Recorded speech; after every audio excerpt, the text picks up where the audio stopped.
Hariom friends Odia online channel आपको स्वागत। अपराजिता फूल अपराजित ठारू अपराजिता शब्द आसीअछि जी कि हारीजा जाने नाही बा जार केबे भी पराजय होई न थाए एवं एहार अन्य एक नाम हेउछि नीलकंठ जहाँकि भगवान शिवंकर गोटे नाम अटे। अपराजिता माता दुर्गांकर मध्य एक नाम अटे। एथिपई एही अपराजिता फूलटी भगवान शिव और शक्तिंकर स्वरूप विचार करा जाए। एथिपई एही फूलटी अत्यंत गुणकारी एवं चमत्कारी होइथाए। एही अपराजिता भारतर प्रायतः समस्त स्थान देखा जाए।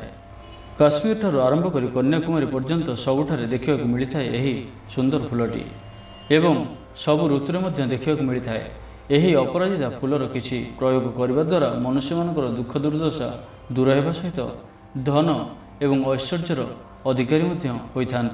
तेबे यही अपराजितार प्रयोग आपण किपरि करिवे ताहार लाभ कौन मिल यह आमनकर जीवन में क्यों सब समस्या मान दूर करें आज भिडियो आसतु यही विषय जाना।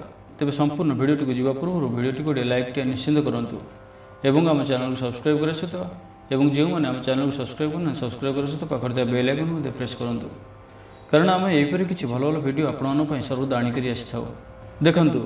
जदि आप धनजनित समस्या सर्वदा विचलित हो रोचंती सर्वदा समस्या दे गति कर तेबे यही उपाय करने द्वारा आपंकर समस्त दुख दुर्दशा दूर होगा सहित धन और सुख समृद्धि चमत्कार परिणाम देखा पाइबे।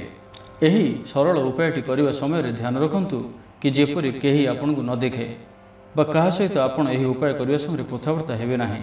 यह गुप्त रूप ही करा जाए। एथिरे जहाँ सब उपाय कहुच्छे यही उपाय सब आपन गुप्त रूप ही करेंगे तेबे ही यार प्रकृत फल आपड़ पाइपर। देखु आपण मैंने यही अपराजिता फूल को निश्चय ही जानी। यही अपराजिता फूल को संस्कृत में विष्णुकांता और विष्णुप्रिया कहती। यही अपराजिता केवल शिव पार्वती गणेश और कार्तिक प्रिय नुहे। यह हनुमान और शनिदेव सहित लक्ष्मी नारायण प्रिय होता है। एथिपाई गृहर रोजगार वृद्धि धनर वृद्धि गृहर सुख समृद्धि यही उपाय निश्चय करंतु। तो एवं जाना कौन से ही सब उपाय जहाँ करने द्वारा आमनकर जीवन समस्त समस्या दूर होगा सहित धनर आगमन होता है। प्रथम उपाय देखु गृहर नजर दोष एवं जदि किसी तंत्र मंत्र जनित किसी दोष रोहुए गृह एपरी किसी समस्या देखा जाए एवं गृह धनर आगमन करने यही उपाय आप निश्चय करूँ। देखु शनिवार दिन रात्रि समय अपराजिता फूलर मालाटीए घर मुख्य द्वार आगे टांगी दिंतु। यद्वारा भूतप्रेत मानकर नकारात्मक शक्ति मानकर बाधा सब दूर होता है एवं गृहर समस्त प्रकार नकारात्मकता दूर होता है। गृह में सकारात्मक ऊर्जार प्रवेश होता है। ता सहित यही मालाटीर प्रभाव आहरी बढ़ावाई आपड़ से मालाटी को हनुमान जी को समर्पण करी जदि ताहाको आनी निजर घर मुख्य द्वार टांगी दियंती तो नजर दोष दूर होगा सहित तंत्र मंत्र प्रभाव दूर करिथाए एवं समस्त प्रकार धनजनित समस्या दूर होता है। एवं आसतु द्वितीय उपाय जाना करजर मुक्ति और धन प्राप्तिर उपाय। देखु शनिवार दिन किंबा सोमवार दिन रात्रि समय यही अपराजिता फूलर 5टी तोली कौन एक नदी किंबा बही जाउथिबा जलराशि भसाई दिंतु। ध्यान दिंतु कि यही कार्य करने समय काहार को आपण जणाइबे नाही, केही जेपरि देखिबे नाही एवं कहा सहित कथा हेबे नाही। यही समय यही कार्यटी को आपण गुप्त रूप ही करंतु।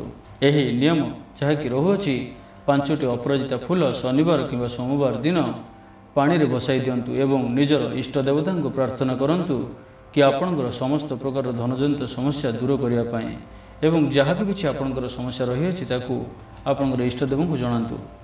यह निश्चय ही आपन को शीघ्र शुभफल प्रदान करिवो एवं यह द्वारा शीघ्र ही करजर मुक्ति मिलता है।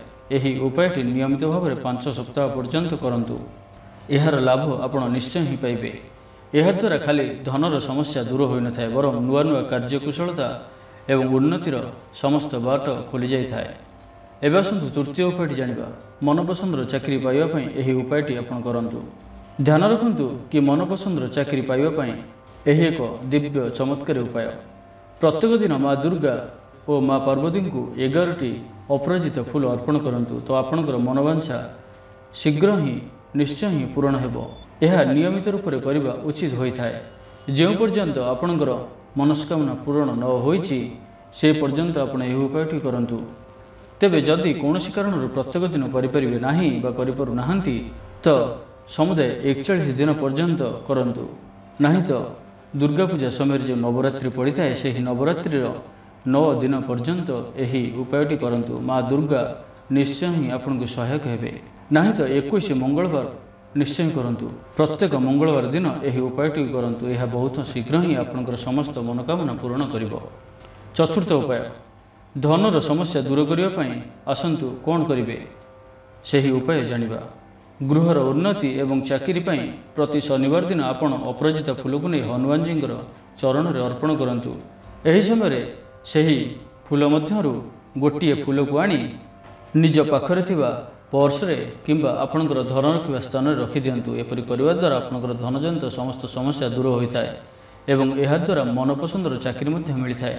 ଯଦି ଆପଣ କୌଣସି ଇଣ୍ଟରଭ୍ୟୁ ଦେବାକୁ ଯାଉଛନ୍ତି ତ ଏହି ଫୁଲଟିକୁ ନିଜ ପାଖରେ ରଖନ୍ତୁ। ଏହାଦ୍ୱାରା ଆପଣଙ୍କୁ ସଫଳତାର ସମ୍ଭାବନା ଅଧିକ ରହିବ। ଏବେ ଆସନ୍ତୁ ପଞ୍ଚମ ଉପାୟଟି ଜାଣିବା, ଧନପ୍ରାପ୍ତି ଏବଂ ଦୋକାନ ବ୍ୟବସାୟରେ ଉନ୍ନତି କରିବା ପାଇଁ ଏହି ଉପାୟ। ଦେଖନ୍ତୁ, ପ୍ରତ୍ୟେକ ସୋମବାର ଦିନ ଧଳା ବସ୍ତ୍ର ପରିଧାନ କରି ଅପରାଜିତା ଫୁଲକୁ ଶିବଲିଙ୍ଗରେ ଚଢ଼ାଇବା ଦ୍ୱାରା ଧନ ପ୍ରାପ୍ତିର ଯୋଗ ବନିଥାଏ ଏବଂ ଅଫିସ୍ ହେଉ ବା ଦୋକାନ ଏବଂ ବ୍ୟବସାୟର ଉନ୍ନତି ପାଇଁ ଏହି ଅପରାଜିତା ଗଛର ମୂଳରେ ଧୂପ ଦୀପ ରଖି ସେହି ଗଛର ଏକ ଚେରଟିଏ ଆଣନ୍ତୁ ଏବଂ ସେହି ଚେରକୁ ଏକ ନୀଳ ରଙ୍ଗର କପଡ଼ାରେ ଗୁଡ଼ାଇ ଅଫିସ୍ କିମ୍ବା ଦୋକାନ ଯାହା ବି ଆପଣ କରିଛନ୍ତି ତାହାର ମୁଖ୍ୟ ଦ୍ୱାର ଆଗରେ ଟାଙ୍ଗି ଦିଅନ୍ତୁ। ଏହାଦ୍ୱାରା ଉନ୍ନତି ନିଶ୍ଚୟ ହୋଇଥାଏ। ଆଉ ଥରେ ଶୁଣନ୍ତୁ। ଦେଖନ୍ତୁ, ଗୋଟିଏ ଅପରାଜିତା ଗଛକୁ ପ୍ରଥମେ ଆପଣ ଧୂପ ଦୀପ ଦେଇ ପୂଜା କରନ୍ତୁ ଏବଂ ପରେ ସେହି ଗଛର ଛୋଟିଆ ଚେରଟିଏ ଆଣନ୍ତୁ ଛିଡ଼ାଇ କରି।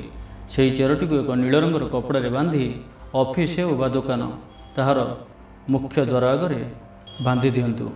ଏହାଦ୍ୱାରା ଉନ୍ନତି ନିଶ୍ଚୟ ହୋଇଥାଏ ଏବଂ ଧଳା ଅପରାଜିତା ବା ଶ୍ୱେତ ଅପରାଜିତା ମାତା ଲକ୍ଷ୍ମୀ ଏବଂ ନାରାୟଣଙ୍କର ମଧ୍ୟ ଅତି ପ୍ରିୟ ହୋଇଥାଏ। ଏହି ଧଳା ଅପରାଜିତାର ଫୁଲ ପ୍ରତିଦିନ କିମ୍ବା ପ୍ରତି ଗୁରୁବାର ଦିନ ଲକ୍ଷ୍ମୀ ନାରାୟଣଙ୍କୁ ଅର୍ପଣ କରନ୍ତୁ। ଏହାଦ୍ୱାରା ଆପଣଙ୍କର ଧନଜନିତ ସମସ୍ତ ସମସ୍ୟା ଦୂର ହୋଇଥାଏ। ତେବେ ଭିଡ଼ିଓଟି ଆପଣଙ୍କୁ କିପରି ଲାଗିଲା? ଯଦି ଭଲ ଲାଗିଥାଏ ତ କମେଣ୍ଟ ବକ୍ସରେ ଜୟ ମା ଲକ୍ଷ୍ମୀ ଅବଶ୍ୟ ଟାଇପ୍ କରନ୍ତୁ। ଭିଡ଼ିଓଟି ଗୋଟିଏ ଲାଇକ୍ କରିବା ସହିତ ଅନ୍ୟମାନଙ୍କ ସହ ଅଧିକରୁ ଅଧିକ ସେୟାର କରନ୍ତୁ ଏବଂ ଯେଉଁମାନେ ଆମ ଚ୍ୟାନେଲ୍ ସବସ୍କ୍ରାଇବ୍ କରିନାହାନ୍ତି ସବସ୍କ୍ରାଇବ୍ କରିବା ସହିତ ପାଖରେ ଥିବା ବେଲ୍ ଆଇକନ୍କୁ ମଧ୍ୟ ପ୍ରେସ୍ କରନ୍ତୁ, ଯାହାଫଳରେ ଆମେ ଯେଉଁ ଭିଡ଼ିଓ ଅପଲୋଡ଼ କରିବୁ ତାହା ଆପଣ ସର୍ବପ୍ରଥମେ ପାଇପାରିବେ। ଧନ୍ୟବାଦ।